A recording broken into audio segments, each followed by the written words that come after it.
bringing Israel to the world. This is IBN News. With News of Israel, I'm Susan Michaels. A Nablus-based terror cell has been exposed and arrested. Their plan was to carry out attacks in the center of major cities in Israel.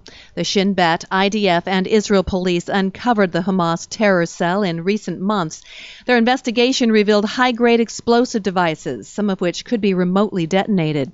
The Shin Bet investigation revealed the terrorists were planning a suicide bombing in Jerusalem, a remote bomb in Tel Aviv, and attacks in the Itamar settlement and the Samaria region of the West Bank.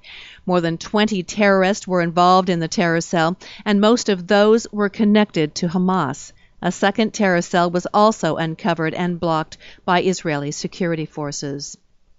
Warning shots were fired near a group of terrorists launching incendiary kites and balloons into Israeli territory from Gaza over the weekend. Early Sunday, the IAF attacked a vehicle belonging to one of the leaders of the incendiary kite cell in northern Gaza in response to the kites and explosive balloons being sent over the border fence. That vehicle was reportedly empty at the time. A spokesman said in a statement, "The IDF is determined to continue acting with increasing force against these terror activities for as long as it takes. They're expected to continue their warning shots to deter these terrorists, but may be forced to carry out direct and accurate strikes to stop the destruction."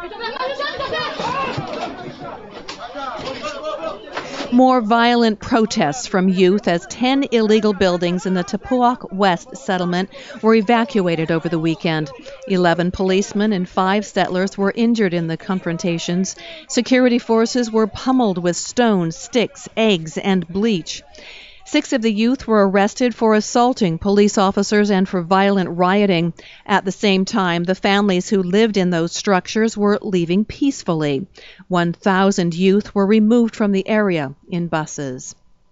And a bill proposal to prevent the filming and photographing of IDF soldiers has been approved by the Ministerial Committee for Legislation.